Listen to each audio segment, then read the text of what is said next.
지금부터 6월 모의평가 총평 강의부터 좀 시작을 할 텐데, 여러분들 총평 강의는 말 그대로 문제를 전체를 다 해설하는 강의라기보다는 어떤 경향성을 가지고 문제가 좀 출제되었고 어떤 부분이 좀 까다로웠는지에 대해서 다루고 있는 강좌예요. 그래서 지금부터 약 한 20분 정도 총평 강의를 먼저 진행을 할 거고, 문제를 풀었다는 걸 가정해서 진행을 할 겁니다. 알겠죠? 일단 여러분들 전체적으로 난이도가 어땠는지에 대한 이야기를 좀 해볼 텐데, 필기할 것들 있으니까 같이 위에다가 작성하면서 갈게요. 우리가 36번 문제가 오답률 1위 문제로 출제가 되는데, 이 36번 문제가 오답률이 87%였습니다. 상당히 좀 충격적이죠. 그 다음에 31번 문제가 빈칸 추론 첫 번째 문제잖아요. 누구나 다 쉽게 느끼는 그 문제가 오답률이 85%가 나왔어요. 그리고 34번 빈칸에서 좀 가장 어렵다고 느끼는 33, 34번 중에서 34번이 79%의 오답률을 가지고 출제가 됐고, 29번 어법 문제가 특이하게 오답률 탑5 안에 들어가 있는데 얘는 오답률이 78%입니다. 그리고 39번 문제도 문장 삽입 문제죠. 얘도 오답률이 78%가 나왔어. 그래서 이 오답률 데이터를 보면 뭘 알 수 있냐면, 실제 작년 수능보다 난이도가 훨씬 더 어렵게 출제가 됐다라고 하는 걸 알 수 있어요. 작년 수능도 문제가 되게 어렵게 출제가 돼서 학생들이 야 너무 불순이다. 영어가 이렇게까지 어렵게 되는 건 맞냐? 킬러 문항도 없는데 이렇게까지 내면 되겠냐라고 했었는데 그것보다 훨씬 어렵게 문제를 출제했습니다. 그래서 1등급 퍼센트는 정확하게 예측할 수는 없지만 3점대 초반 아니면 2점대 후반까지도 떨어질 수 있겠다 싶은 생각이 들어요. 굉장히 어려운 시험이었을 거야. 자, 일단 어떤 것들이 좀 특이했었냐면, 가장 특이했던 건 이거죠. 36번의 정답이 몇 번이었다? 1번이었다. 근데 되게 재밌는 게 뭐냐면, 여러분들 제가 오늘 수업까지 5차시 수업을 하고 시험을 보러 갔으면 조금 더 좋았을 것 같아. 왜 그러냐면 오늘 들어가는 1번 문제를 제가 해설할 때 정답이 1번인 문제를 갖고 왔거든요. 그래서 이걸 경험하고 들어갔으면 조금 더 좋았을 텐데, 어쨌든 결과적으로는 이미 끝난 시험이기 때문에 얘가 정답이 1번이 출제됐었다는 거. 그러면 잘 봐봐. 순서 문제에서 정답 1번을 찍어가지고 정답을 맞춘 애들이 몇 퍼센트야? 전국에? 13% 정도는 있는 겁니다. 그쵸? 얘네들은 찍어서 맞춘 애들이 아니에요. 진짜 알고 맞춘 애들이야. 순서 문제에서 1번 한 친구들. 두 번째, 여기서부터는 좀 중요합니다. 우리가 첫 문장에서 포즈를 주고 2초에서 3초 정도 주고 여기에 따라서 붙여 읽자. 이걸 1차시부터 4차시까지 굉장히 많이 강조를 했었죠. 근데 만약에 여러분들이 이번 시험에서 첫 문장을 대충 읽고 넘어가셨으면요, 어떤 것들이 어려웠을 거냐면 22번, 23번, 24번 대입하기 굉장히 까다로웠을 거야. 첫 문장을 그냥 지나친 상태에서 넘어갔었다면. 근데 첫 문장을 내가 잡고 갔었다면 상대적으로 훨씬 더 빠르고 정확하게 문제를 풀 수가 있었을 텐데, 그 부분을 한번 체크해 보시는 게 필요합니다. 내가 그냥 지나갔는지 포즈를 주고 지나갔는지. 두 번째, 요 첫 문장에서 되게 중요하게 다뤄졌던 것 중에 하나가 뭐냐면, 개념을 제시문의 정의에 따라서 읽었는가. 제시문이 정의해준 내용에 따라서 개념을 잡고 읽었는가 잡지 않고 읽었는가가 되게 중요해요. 이건 수업 시간에도 되게 많이 강조했었죠. 제시문의 정의에 붙여서 지문을 읽어주셔야 된다고. 예를 들면 인덱스 같은 것들이 출제가 됐을 때 이건 메모리다, 기억이다 라고 잡고 읽는 게 되게 중요한데, 동일한 패턴이 이번 6월 모의평가에도 나왔어요. 어떤 문항이 그렇게 나왔냐면, 조금 이따 보면서 자세하게 한 번 더 설명해 드리도록 하겠습니다. 32번, 33번, 그리고 39번 문항이 이렇게 개념 제시문의 정의에 따라서 읽는 게 상당히 중요하게 출제된 지문이었어요. 두 번째, 혼동되는 선지가 상당히 많았습니다. 그래서 아마 지문을 읽었을 때 특히 22번 요지에서 4번과 5번 선지에서 헷갈렸던 친구들이 되게 많았을 거고 헷갈렸죠. 그렇죠? 특히 여기서 오답률이 제일 높았던 게 5번 선지였고 정답은 4번 선지였습니다. 왜 이런 헷갈리는 것들이 발생했는지도 함께 정리를 해줄 거야. 세 번째, 재진술. 이건 당연히 올해 수능에서도 핵심적인 트렌드가 될 겁니다. 특히 이번 31번부터 34번까지의 빈칸은 재진술에 대한 이해도가 없으면 문제를 애초에 건들지를 못하게 문제를 좀 출제를 했어요. 그래서 반드시 재진술에 대한 키워드를 생각을 하면서 지문을 좀 읽어주셔야 됩니다. 이 세 가지가 올해 6평에서 제가 봤을 때 굉장히 중요한 출제의 포인트였었던 것 같고 21번 문제부터 좀 한번 살펴보도록 할게요. 일단 제가 문제를 쓰고 그 다음에 한 문제씩 좀 지워가면서 가보도록 하겠습니다. 21번 여러분들 문제 보시면요.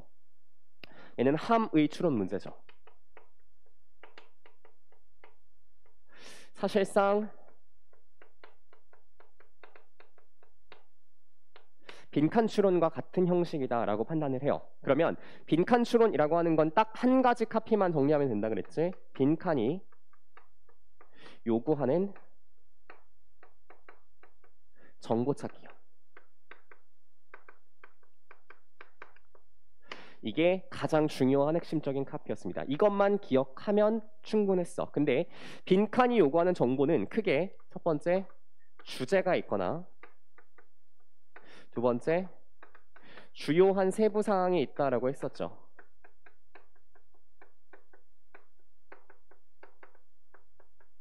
여기에 대한 개념이 확립돼 있었다면 21번 문제를 봤을 때 연수야 주제를 물어보고 있어요? 아니면 주요한 세부 사항을 물어보고 있어요? 잘 봐봐.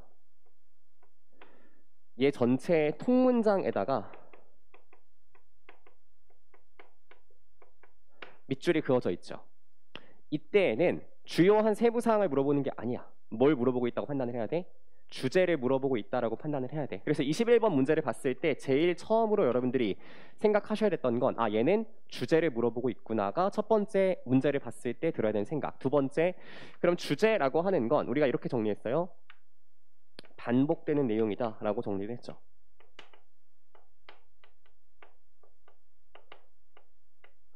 이라고 정리를 했었어. 그럼 반복되는 내용을 찾아볼 텐데 이건 되게 손쉽게 찾을 수 있도록 출제가 됐습니다. 제가 시험지 내에서의 줄을 좀 체크해 줄게요. 세 번째 줄의 표시 We out to think 라고 나와있죠. We out to think. 우리가 1차 시 학습할 때 out라는 단어는 당위성을 나타내는 표현이다. 굉장히 중요하니까 그냥 지나가지 마세요. 주제 찾는 문제에선 되게 중요한 문장입니다. 라고 강조를 하면서 수업을 했었어. 그래서 당연히 이 문장에 여러분들은 체크를 하고 들어갔었어야 된다고. 왜? 지문의 주제를 찾는 거니까. 이 내용을 보면 번아웃은 뭐라고 표현하냐면 스테이트가 아니라 뭐라고 표현하죠? 스펙트럼이라고 표현합니다. 얘는 범위예요 라고 표현을 해요. 이걸 가지고 선지를 내려가면 몇 번과 몇 번이 헷갈리냐면 2번과 5번이 헷갈립니다. 그래서 5번에다가 별표, 2번에다가 별표. 5번 선지에 대한 오답률이 가장 높았을 거예요. 잘 봐봐. 2번에 보면 There still exists room for greater degree of exhaustion. Degree of exhaustion 전체에다가 묶으세요. 탈진의 정도가 여러 가지가 있을 것입니다. 그럼 탈진이라고 하는 건 번아웃을 지칭하는 개념어일 테고 거기에 degree, 정도가 있다는 건 스펙트럼을 나타내는 표현이잖아요. 정답은 2번 이렇게 가는 게 타당하다고. 근데 5번에 보면 뭐가 틀렸냐면 똑같이 degree of exhaustion 여기까지 끊어봐. 여기까지는 맞아요. 근데 뒤에 뭐가 안 나왔냐면 개인들의 인식에 따라서 형성된다는 내용이 지문 속에 언급된 바가 없어. 그러니까 선지를 구성할 때 어떻게 구성한다고 이렇게? 혼동되는 선지를 가지고 구성하게 된다고요. 이거 상당히 중요한 표현입니다. 자, 21번 체크, 22번 들어가 볼게. 22번 문제를 보면 얘가 자, 요거 정답률만 좀 체크해 보자. 22번에 오답률 얘가 42% 오답률. 23번 문제가 오답률이 42%. 24번 문제가 오답률이 45%였습니다. 근데 여러분들 문제 보면 알겠지만 기본적으로 오답률이 40%가 넘어가면 준킬러 문제라고 지칭을 해요. 준킬러다. 킬러의 준하는 상당히 까다로울 수 있는 문제들이다라고 지칭을 하는데 여기 지금 대입학에 해당하는 모든 문제가 다 몇 %야? 40%가 넘죠. 그러니까 여기부터가 일단 학생들의 멘탈을 흔들었을 가능성이 되게 높다. 까다로웠을 것이다 라는 생각이 들고 일단 22번에서 굉장히 많이 당황했을 수 있어요. 몇 번 때문에? 요 5번과 4번 선지 때문에 당황했을 수 있어. 자, 22번만 좀 살펴볼게. 22번 보면 당연히 여러분들 뭘 찾아야 돼요? 대입학 유형이다 보니까 지문 속에서 반복되는 내용을 찾는 게 가장 핵심이겠죠. 그렇죠? 지문 속에서 똑같이 반복되는 내용을 찾을 거야. 자, 여기 주목해봐. 첫 문장 잘 읽고 가볼게요. 두 번째 문장 보면 The diffusion of speech shaped value. 여기 전체 문장을 밑줄 쳐볼게. The diffusion of speech shaped values. 말의 확산이 가치들을 형성하게 되었다고요. 다시 첫 문장 정리해봐 얘들아. 말이 확산했어요. 스피치라고 하는 말이 확산을 하게 되었어요. 근데 이게 가치를 형성하게 되었다. 이게 우리가 첫 문장에서 잡고 갈 수 있는 핵심적인 표현입니다. 그쵸? 근데 이 말이라고 하는 게 어떻게 확산이 되냐면 누구나 다 뭐하게?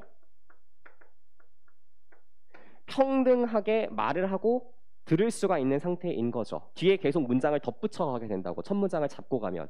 그럼 어떤 가치가 형성이 돼요? 평등이라는 가치가 형성이 될 수 있도록 지문이 나열해서 전개를 해 나가고 있어요. 같은 내용을 반복시켜주고 있다고. 4번 잘 가봐 얘들아. 의사소통에 잘 보세요. 평등성에다가 동그라미. 의사소통의 평등성. 핵심적인 건 이겁니다. 의사소통 자체가 중요한 게 아니라 의사소통을 사람들이 어떻게 했다고? 모두가 다 똑같이 말할 수 있고 모두가 다 똑같이 들을 수 있는 평등성이 잘 보세요. 가치를 형성할 수 있도록 만들었다. 평등의 가치를 형성할 수 있도록.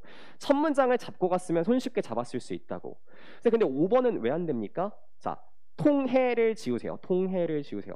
의사소통을 통해가 아니야. 뭘 통해서요? 의사소통 속에서의 평등한 관계를 통해서 평등한 가치를 만든 게 핵심입니다. 그래서 이렇게 문제를 어떻게 만든다? 조금 혼동되게 만들어낸다. 그럼 어떻게 글을 읽으셔야 되겠어요? 첫 문장 포즈 주고 그 다음에 꼼꼼하게 붙여 읽어가는 훈련들을 하셔야 되겠다고요. 그렇죠? 이렇게 문제를 좀 출제합니다. 23번과 24번은 헷갈리는 선지가 없었어. 그래서 다시 한번 차분히 좀 읽어보시면 충분히 반복되는 내용을 찾을 수 있을 거라 생각을 해요. 자, 29번 어법으로 한번 가보겠습니다. 29번 어법. 요건 좀 지워도 될까 얘들아? 필기 다 하셨어요? 29번 어법 한번 가볼게.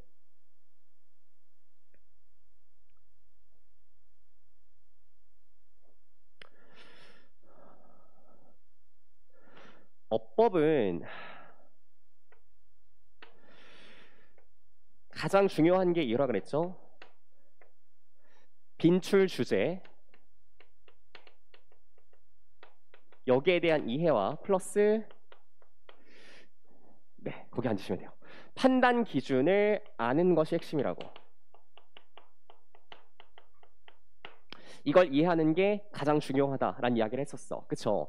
근데 빈출 주제는 우리가 동사 파트, 관계사 파트, 그리고 형용사 부사, 그리고 지칭 대명사, 병렬 구조까지 다 정리했다고. 이번에 선지 1번부터 5번까지 한번 가볼게. 1번에 lead에다가 동그라미. 무슨 동사? 일반 동사 문제가 출제가 됐죠. 2번 give 동그라미. 일반 동사 문제가 출제가 됐죠. 3번에 where 관계사 파트 문제가 출제가 됐죠. 4번에 them 무슨 대명사? 지칭 대명사 문제가 출제가 됐죠. 자, 5번에 making 준동사 문제가 출제가 됐다고. 근데 내 수업을 들었으면 3번, 4번, 5번은 사실은 헷갈릴 포인트가 되지 않았을 거라고 저는 확신을 합니다. 근데 어떤 포인트가 조금 헷갈렸을 거냐면 1번 일반 동사와 2번의 일반 동사가 조금 헷갈렸을 거라 생각해. 자, 일단 어떤 포인트가 헷갈렸냐면 첫 번째 판단 기준부터 정리합시다. 한 문장에 동사가 하나 있는가? 이걸 판단하는 게 가장 핵심이죠. 두 번째, 주어 동사 수일치를 판단하는 게 핵심이야. 세 번째 능, 수동, 해석을 판단하는 게 세 번째로 중요한 핵심적 포인트였습니다. 근데요, 저한테 이렇게 질문하더라고. 1번 문장 선생님 보세요. 리드가 있는데 일반 동사가 있는데 한 문장에 동사 하나만 있어야 되잖아요. provided 동그라미, provided. 이것 동사 아니에요? 라고 물어보는데 너희들 잘 봐봐. 4차시 단어 테스트 이거 영상이 남아있기 때문에 제가 거짓말을 할 수가 없습니다. 1번 문제 단어가 뭐였어? provided? 대시 출제가 됐었죠. 그럼 제가 이렇게 필기까지 해드렸어요. 얘는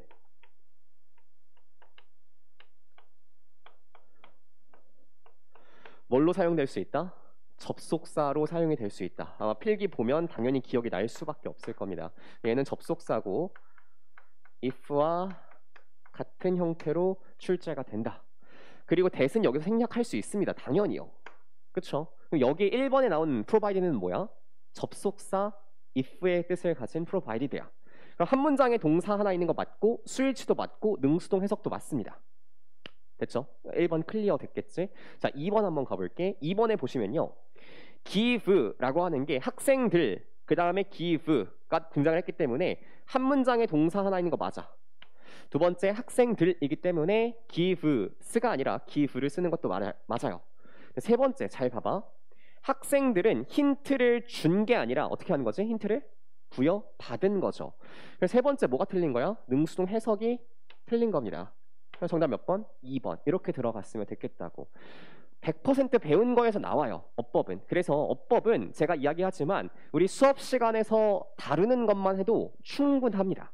알겠죠? 그것만 정확하게 정리하시면 돼요. 30번 문제 같은 경우에는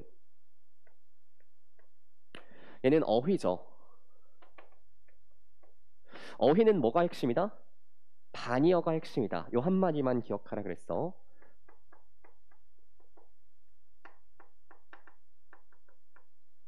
그래서 제가 이렇게 말씀을 드렸거든요. 뭐라고 말씀을 드렸냐면 잘 보세요. 어휘는 반의어가 핵심이기 때문에 당연히 문장을 최대한 첫 문장부터 붙여 읽어가세요.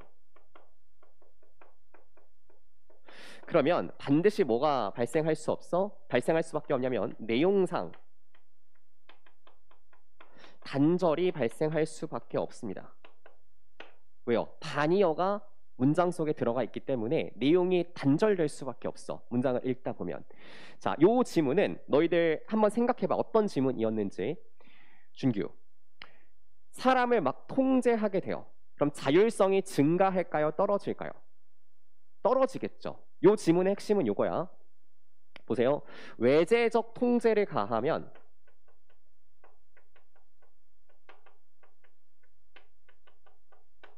자율성이 떨어진다는 거예요. 능동적 행동을 못한다는 거죠.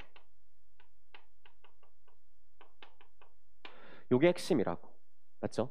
이게 첫 문장부터 계속해서 필자가 강조하는 핵심 내용입니다. 4번 문장을 잘 봐봐 얘들아. 외재적인 통제를 두드러지게 하는 것이 자기 책임감의 획득을 이끌게 된대. 말 돼 안 돼? 말이 안 되죠. 여기서부터가 뭐가 발생하는 거야? 내용상 단절이 발생하게 되는 거라고. 자, 그리고 나서 다음 문장에 alternativelly에다가 별표. alternatively. 우리가 지난 4차시 단어 테스트 하면서 alternatively가 등장을 했었고 옆에다 쓰세요. 이걸 역접의 기능을 수행한다라고 이야기를 했었어. 역접의 기능을 수행한다. 그러면 실제 역접의 기능을 수행하는지까지 한번 확인해 보는 거야. 잘 보세요. 부모들인데 감정적인 이해를 보여주는 부모들이야. 그리고 외재적인 동기를 사용하지 않아? 최소한으로 사용하는 사람들이야. 그러면 당연히 아이는 어떤 아이로 크겠어요? 능동적인 아이로 클 수가 있겠죠. 이게 바로 뒤에 역접을 구성하는 연결사적 사용입니다. 여기까지 정리하시면 되겠어요. 됐죠? 자, 그 다음에 드디어 이제 빈칸 추론을 들어가게 되는데 제가 칠판 한번 지우고 가도록 하겠습니다.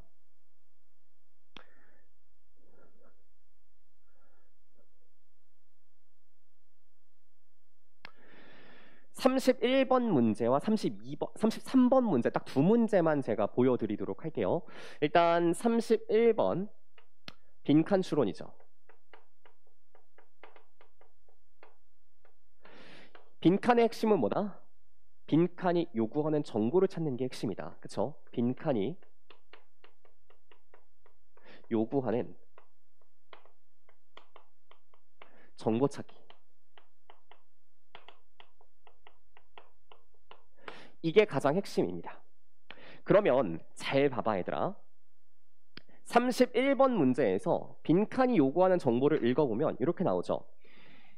디지털 환경 속에서 매개체라고 하는 건 무엇의 일부가 아니다 라고 나와 있어요. 다시, 매개체라고 하는 건 밑줄의 일부가 아니라고. 요거 찾으면 돼요. 그쵸? 근데 요 앞문장에 무슨 얘기를 했냐면, 잘 보세요. 얘는 디지털이죠. 디지털 세상이죠. 근데 이 앞문장에는 아날로그 세상에 대한 이야기를 해요. 아날로그 세상에 대한 이야기를 한다고.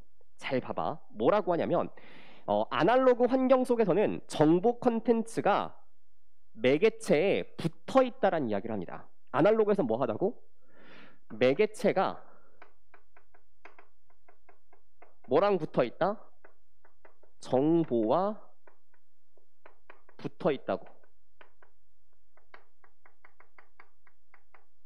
이렇게 표현을 했죠. 그럼 기본적으로 이 정도 생각은 해야 돼. 얘가 대립적 개념이니까 여기에는 매개체에는 뭐가 없을 것이다? 정보가 들어가 있지 않을 것이다 라고 글을 읽는 게 첫 번째 사고할 수 있는 방식입니다. 자, 두 번째, 재진술이 되게 중요하다라고 이야기를 했었어. 다음 문장을 잘 봐봐. 다음 문장을 보면 비트 스트림에다가 밑줄, 비트 스트림. 비트라고 하는 건 작게 쪼개진 정보의 단위겠죠. 이 비트의 흐름이라고 하는 게 look the same to the computer. 컴퓨터에 따라서 다 똑같이 보이게 된대. 다음 문장 잘 보세요. regardless of the media. 매개체와 관계없이 뭐는 똑같다고요? 비트의 흐름은 다 똑같다고요. 자, 비트의 흐름이 여기서 의미하는 건 뭘까? 정보겠죠. 매개체와 관련 없는 거. 그게 뭐라고? 비트의 흐름이라고. 그게 곧 뭐다? 정보라고 하는 개념이라고요. 같은 말입니다. 자, 그 다음 문장에 보면 physical carrier is necessary, but as long as the source media can be read, bit perfect copies. 밑줄. 비트가 완벽한 복사본들이 나오죠. 그럼 비트가 완벽한 복사본들 역시 똑같이 비트의 흐름을 의미할 거고, 이건 역시 뭐다? 정보를 뜻하는 표현일 거다. 그리고 확실하게 필자가 이렇게 만들어주고 있습니다. 자, 비트 퍼펙트 카피에서 두 줄 더 내려갈게. 거기 그 다음 문장 보세요. As the physical media that carry digital information. 여기 밑줄 digital information. 디지털 정보를 운반하는 물리적인 매개체는 are quite delicate. 굉장히 민감하대요. 뭐에 비교적으로? 다른 아날로그 미디어에 상대적으로 되게 민감하대요. 그리고 it is expected that, 이것은 뭐라고 예측되냐면 디지털 인포메이션이, 디지털 정보가 이동할 수 있대. 물리적인 매개체마다 이동할 수 있대. 그럼 물리적인 매개체에 붙어 있다는 거야? 붙어 있지 않다는 거야? 붙어 있지 않다는 거죠. 그럼 빈칸은 확실히 뭐가 들어가야겠다? 인포메이션이 들어가야 되겠다라는 걸 잡을 수 있었어야 돼. 이게 가장 어려웠던 빈칸 문제입니다. 그럼 인포메이션이란 정보를 갖고 얘는 정보의 일부가 아니다라는 내용을 잡고 표시하고 선지로 내려가 봐. 그럼 정보에 붙일 수 있는 재진술 표현은 뭐가 있어요? 메시지밖에 없죠. 그쵸? 정답 몇 번? 3번. 이렇게 갈 수밖에 없는 거였다고. 잘 봐봐. 올해의 트렌드는 뭐가 될 거다? 재진술이 될 거다. 반드시 기억하세요. 재진술이 될 겁니다. 알겠죠? 자, 33번도 한번 볼게. 보세요. 33번에서도 너희가 반드시 기억해야 되는 거, 빈칸이 포함된 문장을 보면요, 되게 지문이 까다롭다고 여겨질 수가 있거든. 근데 빈칸이 포함된 문장을 보면 외재적인 환경에다가 밑줄 external environment, 여기다가 밑줄 external environment, 외재적인 환경이라고 하는 것이, 자, 동사의 밑줄 쳐볼게요. becomes mental institution. 그게 곧 뭐가 될 거라고? 정신적인 제도가 될 것이라고요. 자, 잘 봐봐. 개념을 제시문의 정의에 따라서 읽으셔야 됩니다. 외재적 환경이라고 하는 게 곧 뭐다? 정신적 제도다. 그러면 우리는 지금부터 뭐에 초점을 맞춰서 정보를 찾으시면 돼요? 외재적 환경에 초점을 맞춰서 정보를 찾아줘야 된다고. 자, 첫 문장 잘 봐봐 얘들아. 환경이라고 하는 거 있죠. 환경. 이게 곧 뭐예요? 외재적 환경이죠. 다음 문장. play a significant role. 별표. 중요한 역할을 담당한다고. 잠깐만. 환경은 중요한 역할을 담당한대. 뭐에 있어서? 의미 있는 내재적 과정을 돕는 것에 있어서 중요한 역할을 담당한대. 자, 환경이 나타내는 첫 번째 정보가 뭐예요? 내재적 과정 형성을 돕습니다. 내재적 과정이라고 하는 형성을 도와요. 자, 이 내재적 과정이라고 하는 걸 필자가 그 다음 문장에 뭐라고 썼냐면 잘 보세요. 이 내재적 과정을 재진수를 이렇게 합니다. 주관적 경험이라고 해요. 주관적 경험. 왜 어떻게 할 수 있어? 주관적 경험과 환경이 결합된 체제로서 기능한다라고 표현했기 때문에 이 내재적 과정이라는 게 뭐라고? 주관적 경험이라고.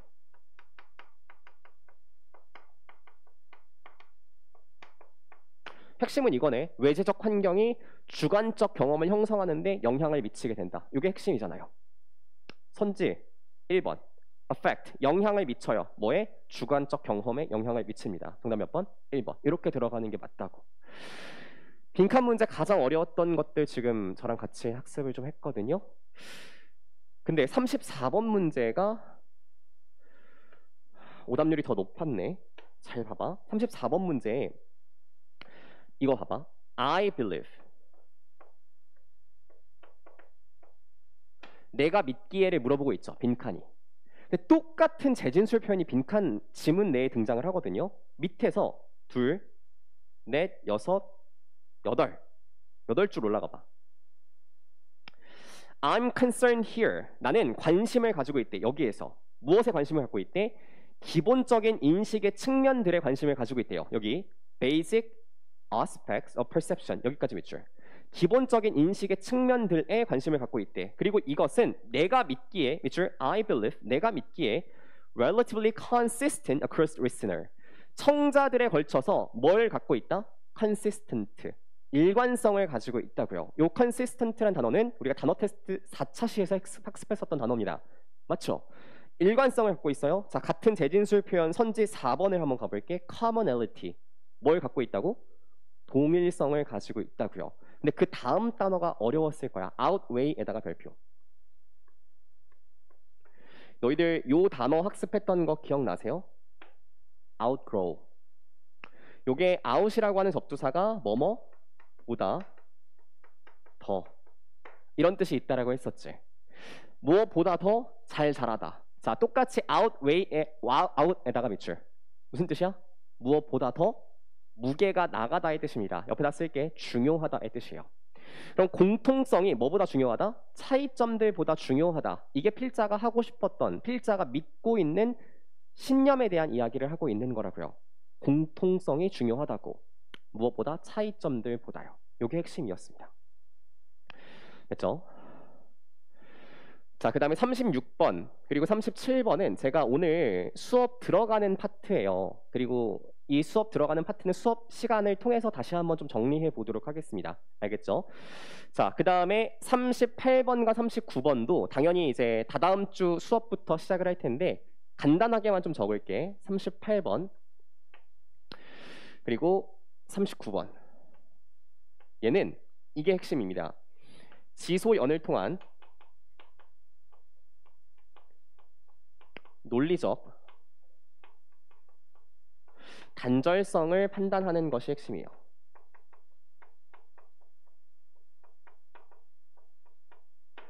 지소연을 통한 논리적 단절성을 판단하는 게 핵심입니다. 근데 요 38번 문제는 요 연결사 4번에 nevertheless 역접의 연결사가 있죠. 요 연결사를 통해서 역접의 연결사가 단절돼 있어.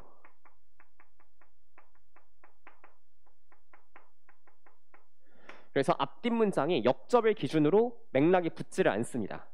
이게 가장 중요했던 포인트야. 이거는 학생들이 생각보다 쉽게 찾았던 것 같아요. 오답률 데이터를 보면 얘가 오답률이 49%거든.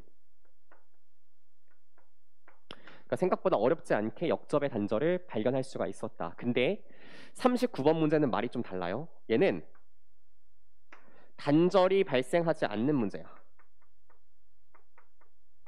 얘는 단절이 발생하지 않아요. 그래서 글을 아무리 꼼꼼히 읽어도 단절이 보이지 않는 게 정상이야. 그럼 어떻게 가야 되냐면 우리가 당연히 배울 거지만 주어진 글과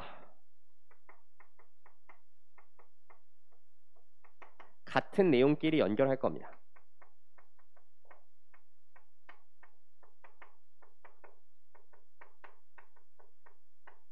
그래서 가장 중요한 건 주어진 글에 밑줄 치세요. This active involvement. 이러한 적극적 참여라고 하는 개념이 가장 중요했었고 이 적극적 참여의 내용을 잘 보세요.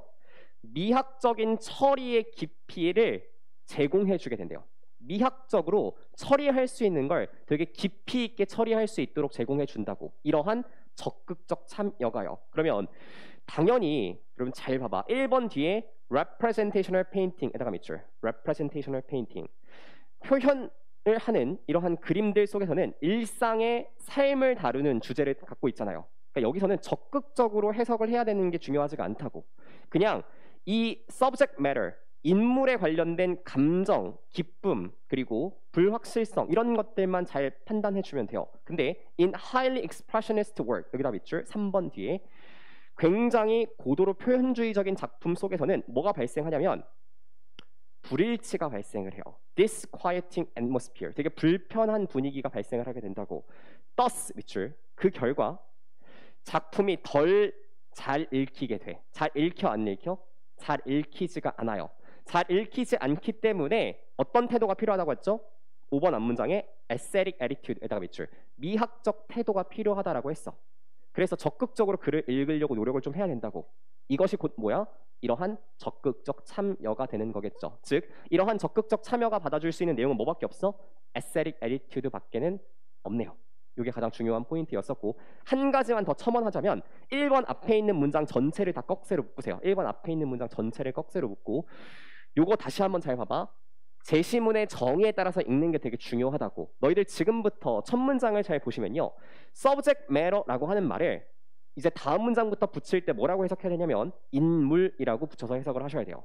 subject matter는 뭐다? 인물이라고 붙여서 해석해야 되고 두 번째 스타일, 양식이라고 하는 건 배경이다라고 붙여서 이해를 할 수가 있어야 된다. 이게 굉장히 중요한 포인트였다. 여기까지 제가 설명하면 될 것 같습니다. 됐죠? 자, 그러면 제가 간단하게 여러분들이 조금 좀 마음속에 이런 건 좀 해결했으면 좋겠다 싶은 포인트들만 좀 찍어서 설명을 했고요. 실제 다음 주에는 제가 전체 가장 중요한 문항들에 대한 분석서를 꼼꼼하게 다 제작해서 나눠드릴 거고 그리고 전체 문항에 대한 해설은 파이널 때 심층적으로 다 해드리도록 하겠습니다. 알겠죠? 자, 그럼 지금부터 여러분들 쉴 틈 없이 바로 단어 테스트로 들어가도록 하겠습니다. 다 책 집어넣고 단어 테스트 시험지 배부할게요.